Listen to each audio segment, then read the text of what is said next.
comic book superheroes have existed for such a long time, it's almost hard to think of a time without them. Yet they've gone through two changes over the periods. Some have got new identities, some have kept the old identities but passed them on to their sidekicks or people who are inspired by their stories. Some are actually intergalactic police force, where the identities are more of a rank than an actual code name by one person. But throughout all of comics, there exists a very solid constant, one that in modern days is starting to increase more and more, of legacy characters. For people who perhaps aren't familiar with the term, a legacy character is a character that inherits their superhero name or title or of some kind of relation from a previous hero. An example would be the different Robins. Dick Grayson was the first Robin, but then you had Jason Todd, who was Robin, and you had Tim Drake and Stephanie Brown, and so on and so on. But yeah, or if you want to think of a different kind of example, there's Jay Garrick was the original Flash, who then was inspired Barry Allen, the Flash. So yeah, legacies are kind of complicated, kind of trenched in comic continuity. But with the MCU coming to a close soon, at least this phase of it, I feel we're going to see a lot of more characters inheriting other mantles in the mainstream, with Miles Morales' Spider-Verse being the biggest example so far. So this will become a lot more accepted to the public. But in order to try and explain this and explore this and just get into detail, I've brought on my own sidekick. Yes, I've left him out of the circus. I've brought him over. I've raised him as my own. And I'm not allowing him to throw off the pixie boots and short shorts just yet. As you can tell, it is the one and only Dynamic Mo. How are you, man? It's good to be back. And yes, while last time we were enemies, today we are sidekicks.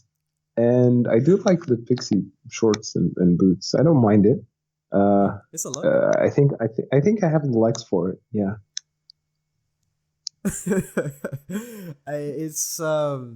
It's something I think surprisingly did get passed down between Jason and Dick. Like Jason was like, you know what, that is cool. So there's something to it.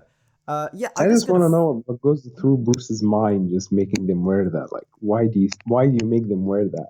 Like, it's not their fault; it's yours. I guess Dick just came up with the idea because he was the circus roots, and like Bruce was like, you know what, I my idea was to dress up as a literal giant bat. I'm not gonna call out the kid. Yeah, they're both fucking weird when you get down to it. But yeah, so like, I guess I'm just gonna throw this out. Obviously, you're a big fan of the JSA, and a lot of those characters nearly all of them, in fact, have people continue that legacy and different legacy characters. Do you feel like legacy characters are a good thing, or just what's your general thoughts on them before we go any deeper? I like legacy. I think legacy characters are essential, basically, for like comics, because you can't have the same character be the same character for like 80 years. Like, who do we have that hasn't had his mantle passed down to someone else, except for maybe Batman, Superman, and Wonder Woman, and even those like Dick became Batman, Damian became like there's been a few different Batman. I mean, but even Bruce Superman, and there was an entire event when 4 of the people were telling themselves they were Superman. Yeah, exactly. But those are kind of the ones who survived being like the same character since then. But others, like Wally West, became Flash. Like, they actually became the Flash. Robin, Dick hasn't been Robin in years. He's always been Nightwing since like forever. So you have some surviving characters who've had the same mantle since their creation, but the majority do have like their legacy characters, and that's needed. You just need that to kind of freshen up and do something new and different. Do you feel like legacy characters are kind of intimidating to new readers? Yeah, definitely. I think with legacy characters, it could be a bit complicated, knowing like which is which. Say, like I have a friend of mine who's recently getting into comics, so he's starting with the New 52 stuff. So to him, like Barry Allen is the Flash. When I'm explaining other stuff to him, like the history of the DC universe, I keep mentioning like Wally West, Wally West. Like, who's Wally West? He's the Flash, but Barry's the Flash. So it's kind of like this whole thing of trying to wrap your head around the different iterations of each character. Like Green Lantern, he was Alan Scott, but then he was Hal Jordan, then he was John Stewart. Now you have like 16 different Green Lanterns on Earth. Yeah, it's something very it's a construct that only really started in comics for a while because they were so long running and you could have this history built up, whereas in movies it obviously takes years and years and years to even introduce one character, never mind multiple characters of the same name. So yeah, I can see why specifically getting into comics, stuff like all the different Robins or even something as like the reign of the Superman, like it is a crazy concept that you have to introduce to people to. But I do feel like it is something that it's not something that can like help diversify comics. My biggest example here would be Miles Morales. I think Miles Morales, even if you opinions on the character side, if people don't like him, I personally really like him, especially with Spider-Verse, but like whatever. The idea of making this like half Hispanic, half black kid Spider-Man and not like Peter Parker's sidekick is like no. This is just Spider-Man. This is another kid with like no weakness compared to Peter. He's like just as competent, but he's doing his own thing and he can be Spider-Man too. It does send a message to people that the idea of a character, like the idea of the mask, is almost bigger than the character themselves. Like every little kid, regardless of ethnicity, who put on a Spider-Man costume thought they were Spider-Man. I feel legacy characters can kind of tap into some of that power because it is a very important thing to comic fandoms. Wouldn't you agree? Yeah, definitely. And I do like your point on anybody can be Spider-Man. So we have Miles who's Spider-Man. That goes for a lot of characters, especially Batman. Like Batman's whole thing is anybody can be Batman, because he's human, he's one of us. So when you have a bunch of different people that can carry that mantle, especially now, like with stuff like the Batman of China and stuff like that, you have an opportunity to really show that whole theme of humanity and how anyone can be the hero. It doesn't work so much for someone like Superman, but someone like Spider-Man and Batman and maybe even Flash, because Wally got his powers like basically it was a 1 in a million chance of being in the exact same accident as Barry. So that's kind of also like a thing, like even you, like against all odds, something can happen that even you can become a hero. Yeah.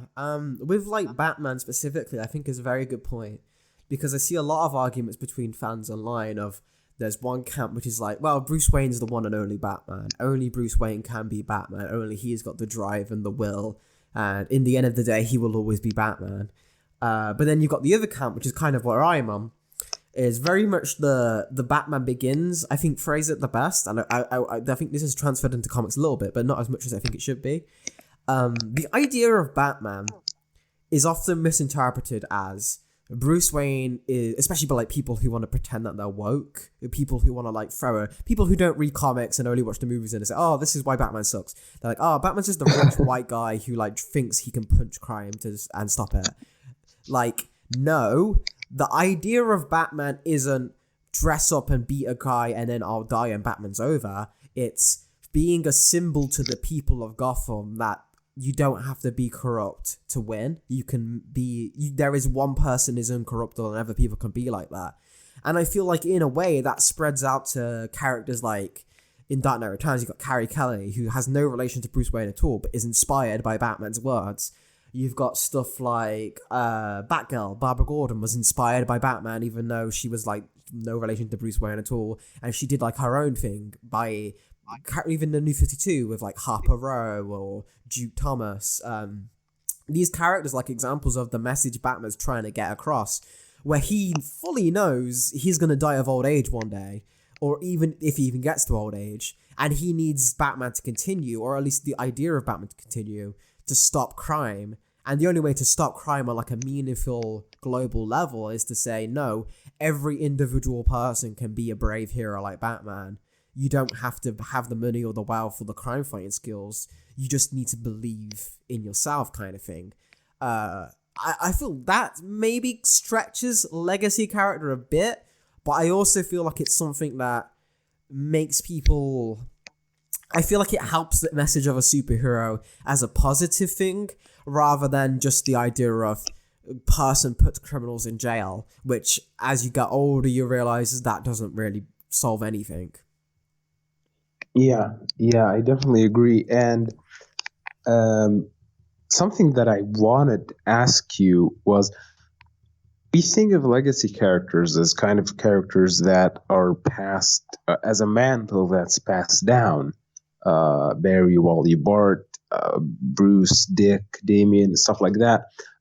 But there are characters that kind of have, and you mentioned this at the beginning, that have the same name, even though they're all kind of holding that mantle at the same time, like the Green Lanterns, like even Flash at this point, because you have like Barry's Flash, Wally's Flash, not Kid Flash.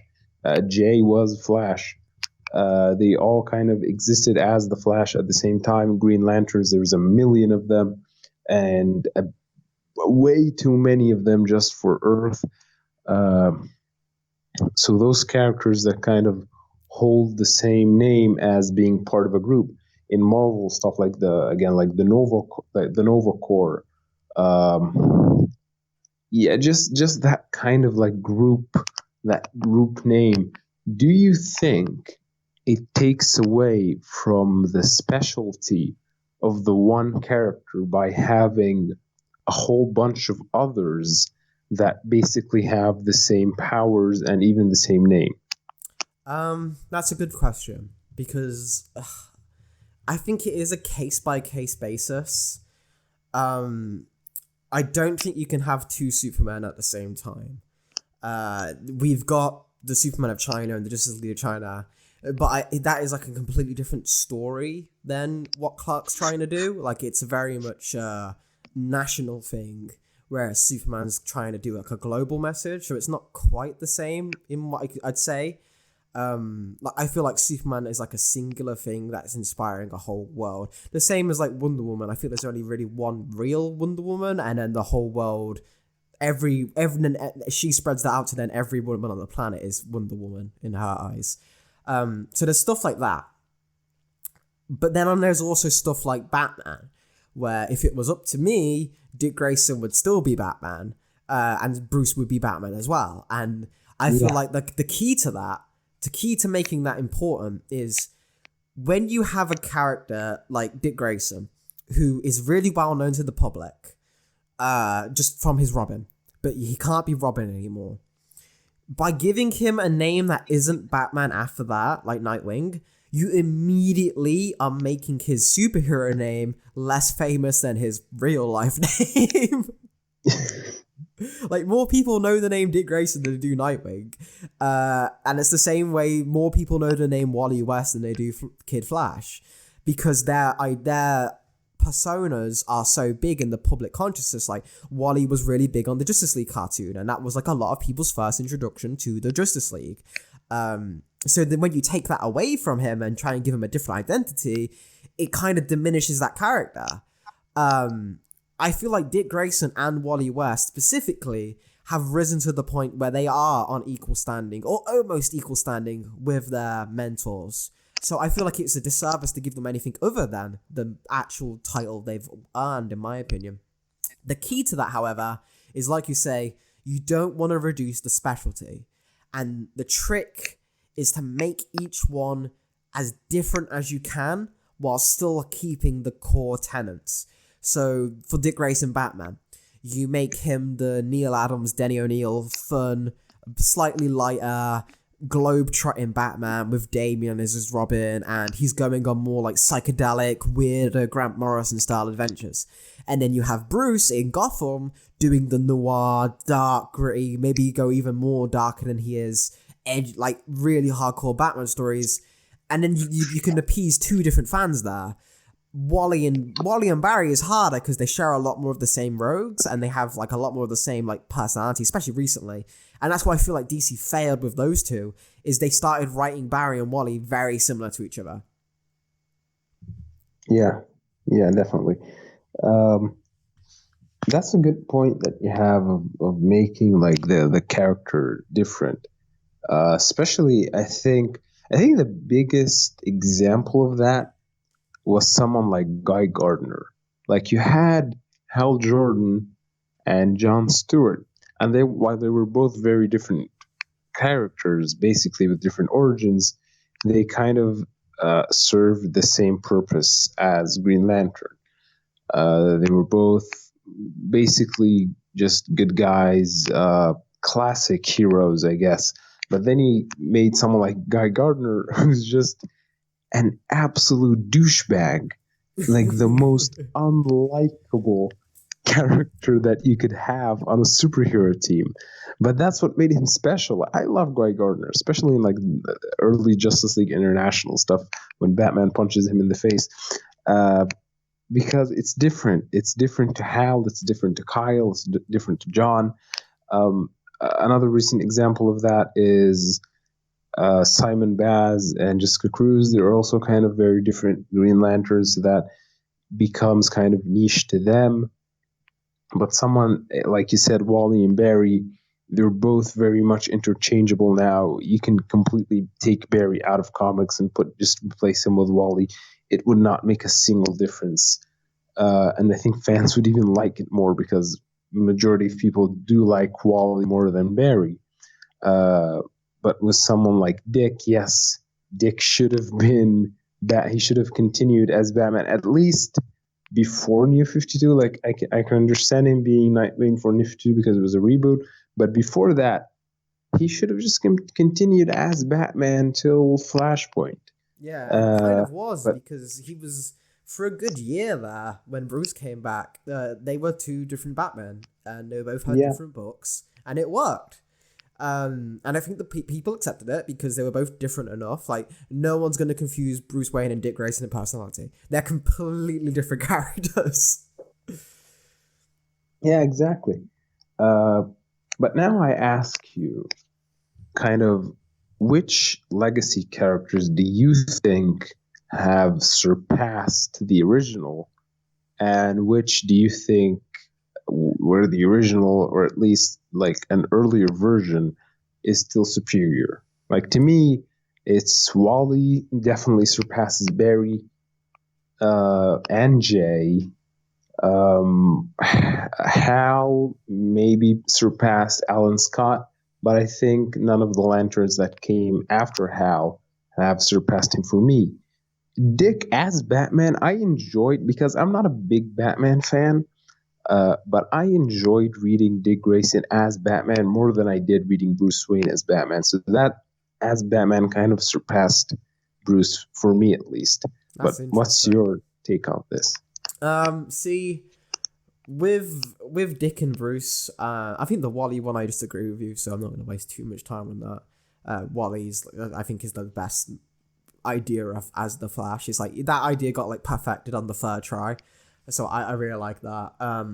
But with Wally, I think with Dick as Batman, I don't think he's more enjoyable for me to read as Bruce, but he's more refreshing to me to read as Bruce than Bruce as Batman, because we've had so many Bruce Batman stories that I feel like getting to have that like Adam West but updated, smiling, fun Batman was like a nice.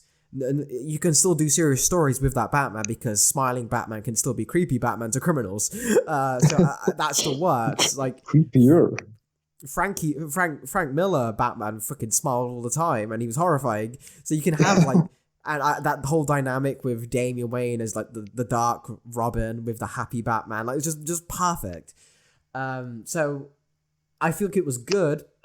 I still think Bruce has his place, so I won't say he surpassed them. Because with Wally, I think Barry doesn't have a place anymore. I think you don't need to Barry Allen anymore. I think he should stay dead. Bruce, I don't think should have stayed dead. I think Bruce coming back is a good idea. You can have two different Batman. Who else is probably someone I think hasn't surpassed? I think Peter Parker is still the best Spider-Man, simply because Spider-Man is such a Peter Parker character and such a Peter Parker idea. I feel like Miles has the potential to be better because I think Miles has like a more the fact that the kid under the mask and anyone could be the mask isn't just another nerdy white dude. I think plays better these days because the white dudes aren't the oppressed people. So like they don't need to. I feel Miles works better as like the underdog than Peter does, but I feel like Peter's just got better stories at the moment. So we'll have to see where Miles goes in like 10, 15 years. Maybe he'll surpass him then. Who else do I think is actually... I think as Robin, Tim Drake probably has surpassed Dick and Jason specifically as Robin. Like the idea of what is Robin as a character got like all of Tim Drake's all the best Robin stories are Tim Drake stories, even if you don't like Tim Drake, because he's the one who established a lot of the modern rules going forward. But like Batman needs a Robin because Robin keeps him brighter and Robin keeps him from going over the edge, and Robin keeps like him responsible, keeps him the adult in the room, stops him from going too dark. Like all of that comes from Tim Drake. But in terms of most entertaining Robin, I think Damien's the best. Like I think Damian Wayne is my favorite Robin. Dick Grayson's my favorite character who was Robin, but as just strictly Robin, I think Damien's just untouchable in that department. He's just so funny and he's just so endearing, but he's got such a good story, such a heartfelt message, and yeah, I love that little shit. But apart from those examples,